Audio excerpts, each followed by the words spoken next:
México bárbaro, de John Kenneth Turner. Prólogo. Marco histórico.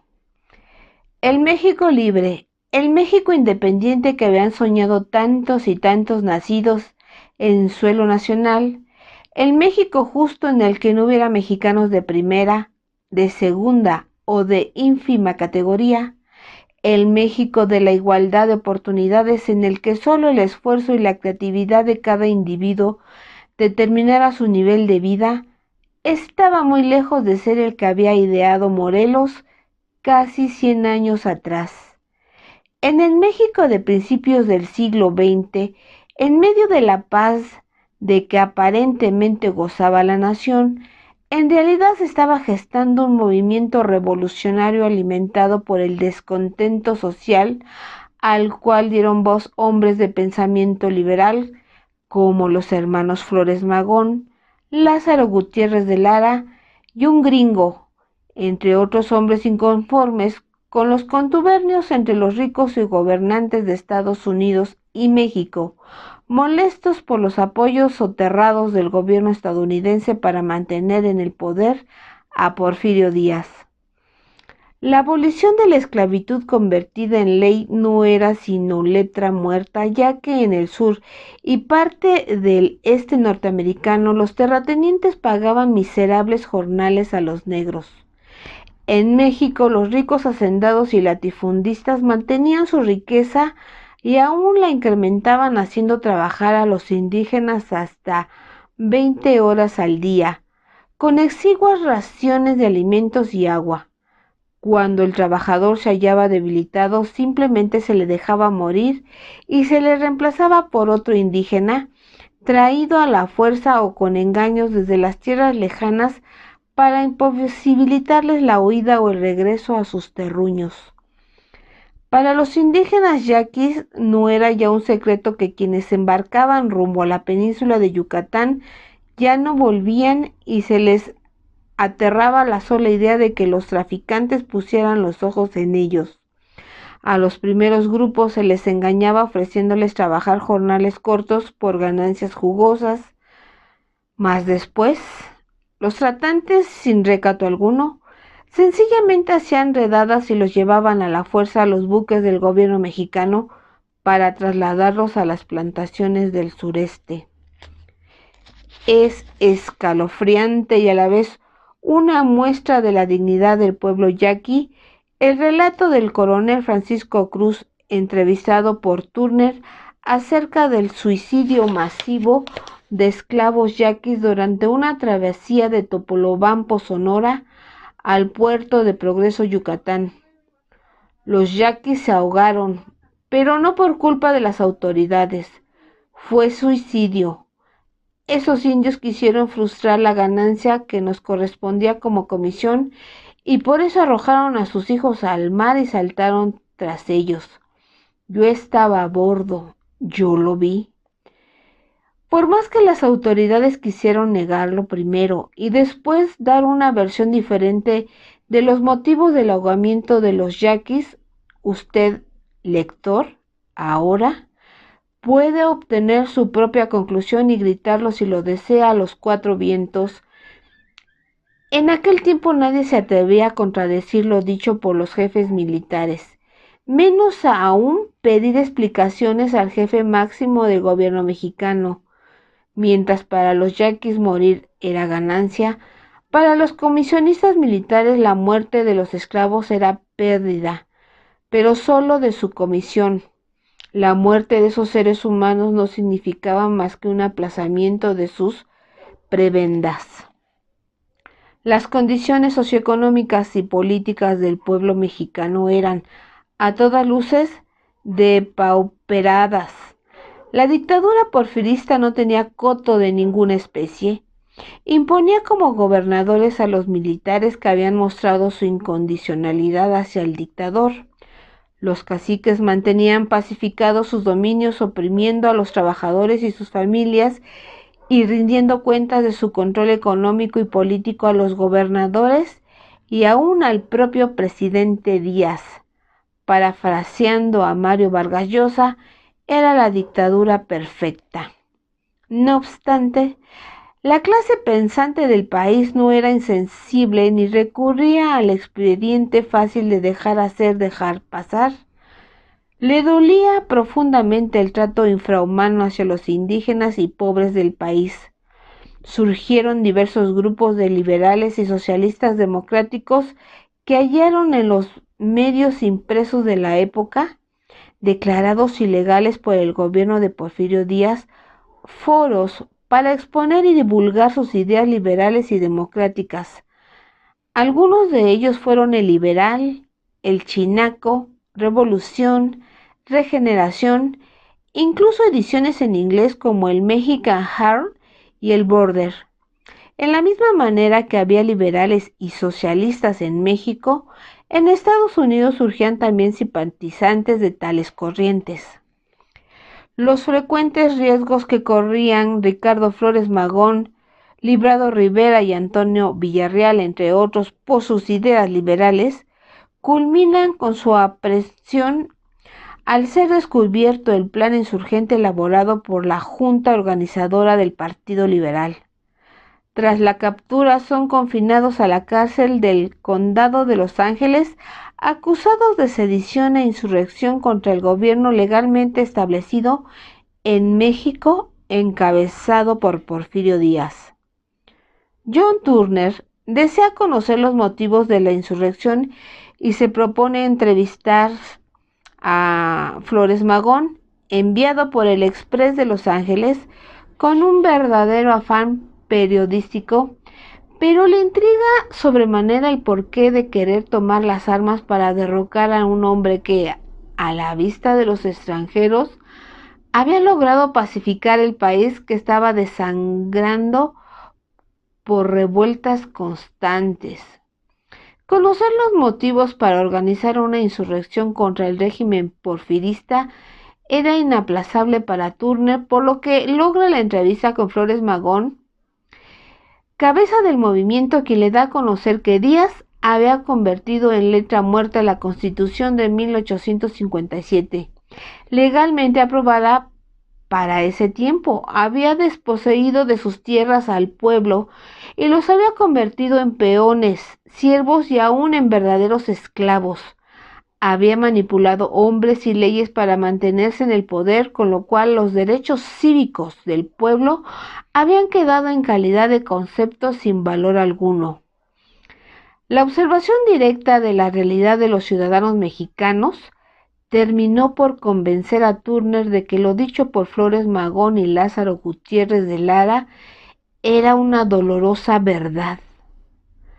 A mediados de 1908, John Murray funda la Liga por la Defensa de los Revolucionarios Mexicanos, a la cual se integran Turner, su esposa Ethel, los abogados John Harriman y A.R. Houston, al estudiante de leyes James Roche y los sindicalistas Primrose Franz Noel.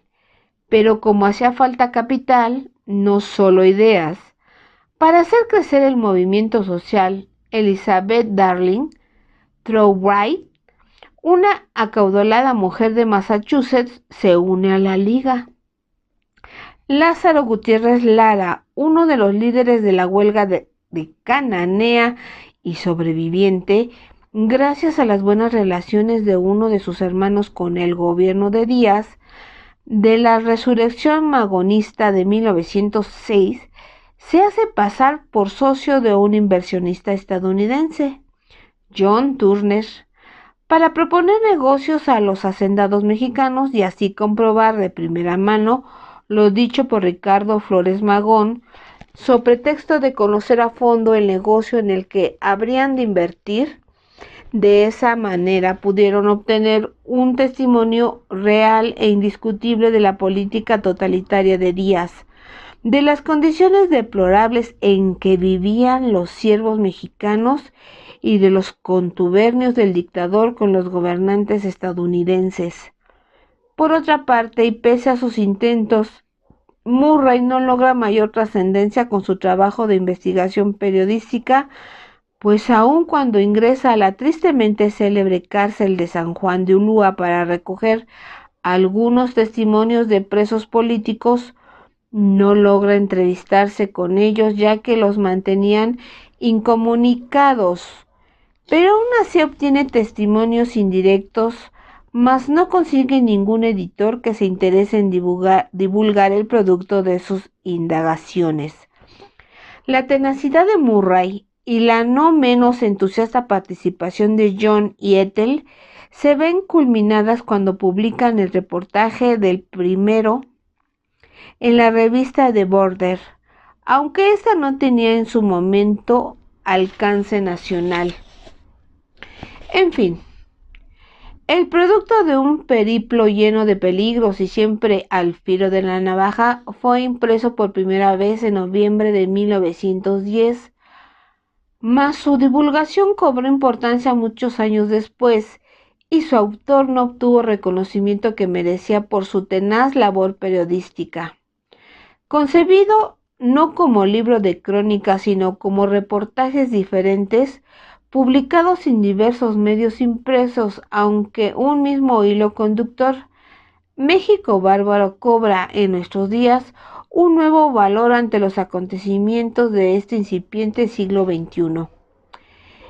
En medio de un clima de aparente calma y paz social tanto en nuestro país como en el vecino norteño, la denuncia de las arbitrariedades y abusos en contra de los desposeídos mexicanos era respondida por amenazas veladas contra los periodistas que ponían en evidencia al régimen represor. En México eran encarcelados los combativos líderes sindicales y los periodistas bajo los cargos de sedición y calumnias.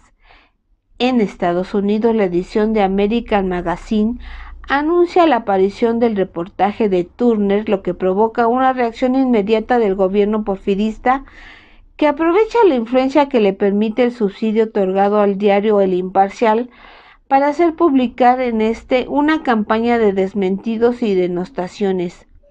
La lectura entre líneas de tales contraataques dejan entrever el escozor que le produjeron a Díaz las denuncias, a tal grado que incluso paga una inserción en el Mexican Herald que contiene una protesta dirigida a American Magazine en la que descalifican el artículo aún no publicado por contener exageraciones absurdas y falsedades premeditadas. No debe pasar inadvertida la acusación del régimen porfirista por supuesto financiamiento irregular. El periódico El Tiempo deja entrever que la petrolera Standard Oil probablemente pagó para que se publicara el reportaje de Turner para atacar a Díaz, quien estaba favoreciendo a las petroleras británicas competidoras suyas. Para aquellos que afirman que en Estados Unidos no se ejercía la censura en la prensa, menos aún la autocensura, basta recordar que después de la primera entrega del reportaje de México Bárbaro y publicada en American Magazine, se suspende la serie cuando las entregas contienen las denuncias de complicidad entre el gobierno estadounidense y el régimen porfirista. Las vicisitudes que debieron sortear los periodistas combativos para ejercer su profesión con ética y libertad de conciencia no fueron pocas. El italiano Carlo de Forano publica en México una nota titulada Díaz, Cachar of México, que le acarrea una demanda y posterior encarcelamiento. La imprenta donde se elaboran Apple, The Reason, Western Miners y The Border, medios en los que se publican Murray y Elizabeth D. Trowbridge, sus convertidos artículos y reportajes, es destruida. Gutiérrez de Lara es detenido en Estados Unidos y está a punto de ser deportado a México, donde su futuro no sería nada agradable. El propio Turner iba a ser deportado a Estados Unidos, de Estados Unidos a Inglaterra gracias a una homonimia con un anarquista inglés con quien lo confundieron las autoridades migratorias estadounidenses.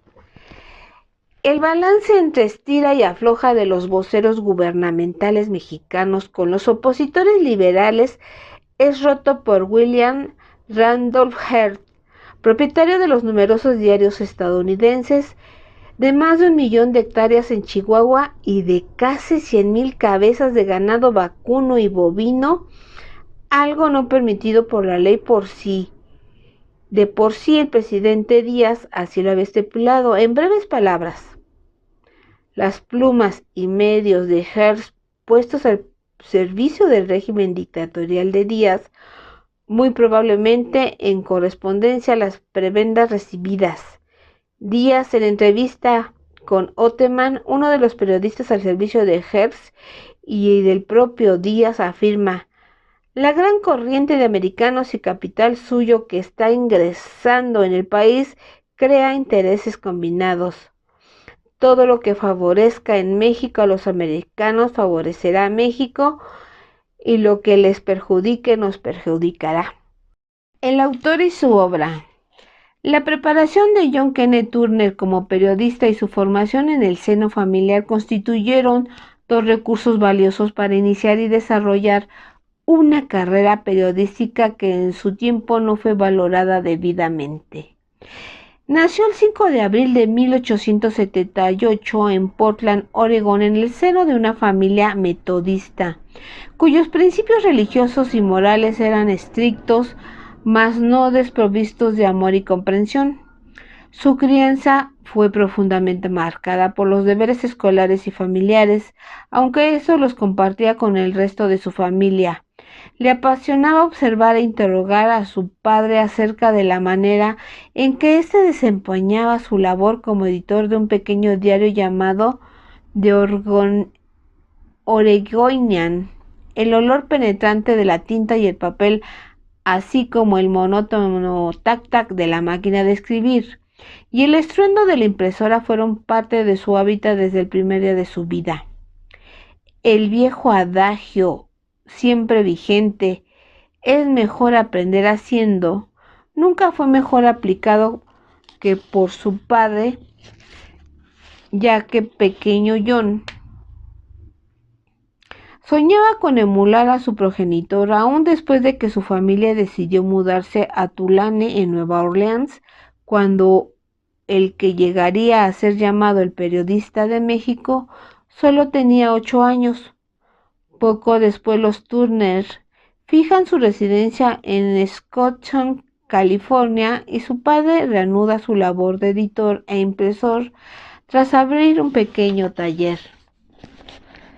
La inquietud y la natural curiosidad de John comienza a encontrar cauces en el nuevo diario Scotch Saturday Night, donde publica cada semana notas y artículos con los que exhibe a políticos y hombres de negocios corruptos en el Portland Journal, periódico en el que se desempeña como editor de deportes. Por su parte, no se sentía satisfecho con que John fuera únicamente un periodista práctico.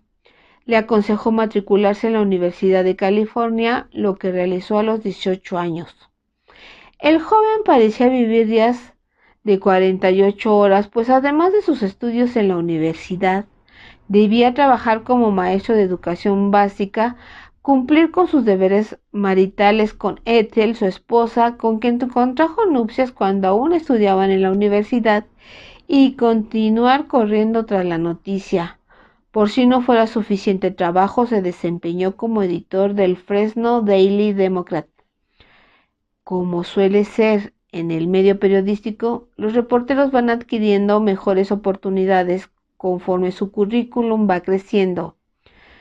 John Kenneth no fue la excepción, pues recibió la oferta de trabajar en un diario más importante, el Fresno Republican, y comienza a trabajar como colaborador independiente en Los Angeles Herald y brinda su colaboración y apoyo a John Murray en la publicación del semanario Los Angeles Weekly Socialist.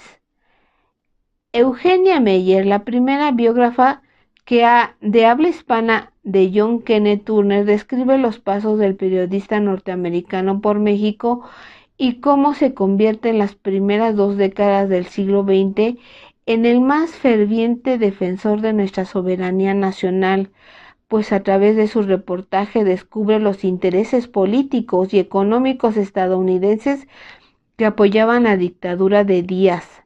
De igual manera renuncia a la vergonzante intervención del embajador Wilson en el asesinato de Francisco I. Madero en los acontecimientos La Decena Trágica y da a conocer los pormenores de la intervención armada norteamericana en Veracruz. Al momento de morir en septiembre de 1948, sus libros y múltiples artículos periodísticos en defensa de México aún no habían sido traducidos al español. Fue hasta 1955 cuando sus textos fueron traducidos a nuestro idioma, con lo que los mexicanos pudieron conocer más a fondo la valiosa obra documental, testimonio fidedigno de la cruda realidad experimentada por los indígenas y desposeídos mexicanos.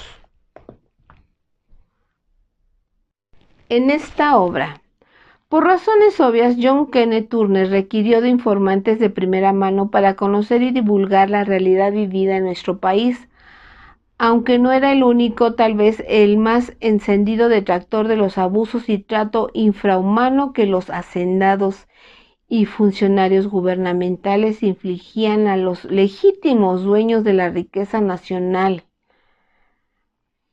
30 de septiembre de 1905 se efectúa en San Luis, Missouri, la junta organizadora del Partido Liberal Mexicano, la cual determina, entre otros puntos de acuerdo, que los ciudadanos mexicanos que aprueben las ideas de manifiesto emanado de tal junta constitutiva y anhelen la libertad de la patria, constituirán en los pobladores en que residan agrupaciones secretas que deberán estar en comunicación con la junta. La respuesta inmediata y a lo largo y ancho de México se organizaron grupos simpatizantes militares del Partido Liberal Mexicano, coordinados desde Estados Unidos por los magonistas. Las decisiones de la Junta eran comunicadas a través de un órgano informativo, además del periódico Regeneración, que había sido fundado por los hermanos Flores Magón en 1900. De 1906 a 1908 se produjeron huelgas masivas en Cananea, Sonora, Río Blanco, Veracruz, San Luis Potosí y en varios centros mineros e industriales del norte de México. Detrás de esas huelgas estaba el Partido Liberal Mexicano. Tales huelgas fueron consideradas como una seria amenaza al sistema económico y político del Porfiriato, por lo que tuvieron de parte de las tropas federales una rápida respuesta para sofocarlas con la ayuda desinteresada de las Fuerzas Armadas estadounidenses. Los estallamientos no surgieron por un capricho de los trabajadores. En la minera de Cananea surgió el descontento entre los obreros mexicanos porque la empresa, propiedad estadounidense, autorizó un aumento de sueldo solo para los trabajadores norteamericanos. Los nacionales, ya más politizados a raíz de su contacto con los miembros del Partido Liberal Mexicano, hicieron un paro para demandar jornada de 8 horas, un salario mínimo decoroso y la posibilidad de mejorar sus salarios sucesivos y ascensos de acuerdo con el desempeño y no mediante prácticas discriminatorias. La represión no se hizo esperar. Llegaron a las instalaciones de la empresa aproximadamente 2,000 militares del gobierno federal mexicano y 275 norteamericanos voluntarios provenientes de Naco, Arizona, para perpetrar el genocidio de los obreros sonorenses.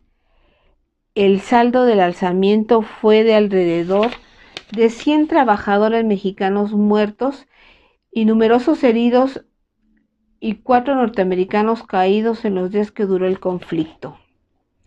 Los burgueses mexicanos y norteamericanos estaban dispuestos a reprimir de manera abierta cualquier intento de insubordinación, por más justa que ésta pareciera, de manera que la violación de la correspondencia, la policía prácticamente respirando en la nuca de los trabajadores sospechosos y el encarcelamiento de los líderes del movimiento se hicieron prácticas cotidianas.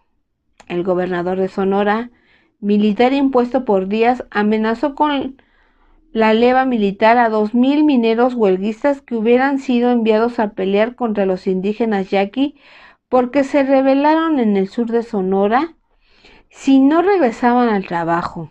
Pocos días después la huelga terminó. En relación con esta rebelión yaqui, el gobernador Torres justifica la represión del alzamiento de la siguiente manera, y dice: los yaquis son una raza admirable si se exceptúa su instinto sanguinario que desgraciadamente constituye el rasgo dominante de su carácter. Los únicos seres en todo México contra quienes puede lanzarse el cargo de barbarie son los indios de Sonora y Yucatán, cuya resistencia a todo influjo civilizador parece haberles conquistado la simpatía de ciertos escritores. Estos indios han retardado el progreso. No ha quedado al gobierno otro camino que seguir después que fracasaron todos los medios pacíficos que imponerse por la fuerza. En vez de exterminarlos como hizo el gobierno de los Estados Unidos con los apaches y otras tribus asesinas, nosotros los enviamos a Yucatán. De ahí volverán a sus antiguos hogares tan pronto como se hayan reformado. En cuanto a su deportación, esta fue una medida política exigida por consideraciones humanitarias. Como siempre, el viejo refrán, el valiente dura hasta que el cobarde lo permite, sigue vigente. El más benevolente de los dictadores, el más amable de los tiranos y el más gentil de los déspotas necesarios para la felicidad de México, del que hablaba el Chicago Tribune del 22 de febrero de 1909, fue derrocado 2 años después. El periodista de investigación apresuró su caída. Cabe aquí la pregunta, ¿de dónde está el verdadero enemigo norteamericano de México del incipiente siglo XX? ¿John Kenneth Turner o en el Harry Line Wilson? La respuesta suya es: apreciable lector. Prefacio.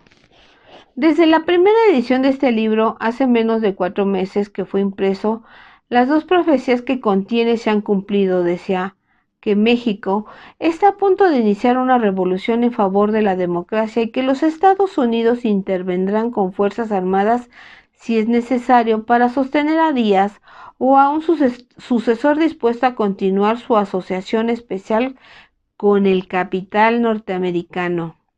En el momento de escribir estas líneas, hay cerca de 30,000 soldados norteamericanos que patrullan la frontera mexicana y barcos de guerra en los Estados Unidos navegan en la proximidad de puertos mexicanos. Aunque ni un solo soldado llegue a cruzar la línea ni los barcos disparen un solo tiro, se trata de una intervención efectiva. El propósito declarado es el de aplastar la revolución mediante el cierre de sus fuentes de aprovisionamiento e impedir que los patriotas mexicanos residentes en Estados Unidos vayan a luchar por la libertad de su país. La acción de movilizar las tropas fue tomada por el presidente Taft sin tener en cuenta los deseos del pueblo norteamericano y sin ofrecer a éste las explicaciones debidas. La incautación por las tropas de los abastecimientos para la revolución y el arresto de reclutas revolucionarios son contrarios no solamente a todas las tradiciones de libertad política sobre las que se supone que está basado este país, sino que son ilegales, criminales y punibles con multa y prisión según las leyes de los Estados Unidos. No constituye violación de ninguna ley estatal o federal el enviar a México alimentos ni aun armas y municiones con la clara intención de venderlos a los revolucionarios. Sin la proclamación formal de la ley marcial, las autoridades militares no tienen el derecho de transgredir las leyes civiles y si lo hacen están sujetas a multa y prisión por detención ilegal. En la frontera no se ha proclamado la ley marcial. Las autoridades militares a diario violan allí las leyes, pero las autoridades civiles están acobardadas. El pueblo está también acobardado y parece que las víctimas mexicanas o norteamericanas no obtienen compensación alguna. Por capricho del Ejecutivo se han subvertido la ley y la autoridad civil y, respecto a la situación mexicana, los Estados Unidos se han convertido en una dictadura militar tan siniestra e irresponsable como la del propio Díaz. ¿Y para qué se hizo todo esto? ¿Para mantener una esclavitud más cruel que la que existió en nuestros estados del sur? ¿Para apoyar una tiranía política 100 veces más injusta que aquella contra la que lucharon nuestros hombres del 76? Si se permite que se dé de este modo y que continúe la política de administración de Taft, tales propósitos serán alcanzados. Hasta ahora la revolución se ha retardado tanto que aunque al fin gane, tendrán que morir muchos hombres buenos y valientes, de otra manera no podrán vivir. El objeto de este libro ha sido informar al pueblo norteamericano acerca de los hechos ocurridos en México con el fin de que pueda prepararse para impedir la intervención norteamericana contra una revolución cuya justicia es indiscutible. Hasta ahora México bárbaro ha fracasado en su propósito, pero ¿fracasará al final? ¿Está el pueblo norteamericano tan esclavizado en espíritu como físicamente lo están los mexicanos? En México la protesta armada es la única protesta posible. En los Estados Unidos todavía existe cierto grado de libertad de prensa y de palabra, aunque con incontables trucos y engaños los gobernantes norteamericanos consigan sustraerse la voluntad de la mayoría. Esta todavía puede protestar, y si la protesta es suficiente, ruidosa y sostenida, aún es capaz de hacer temblar a los gobernantes. Protestad, pues, contra el crimen de la intervención. Y si fuera necesario para que los gobernantes escuchen, llevad esa protesta hasta la amenaza de una revolución aquí. La causa lo merece. John Kenneth Turner, Los Ángeles, California, 8 de abril de 1911.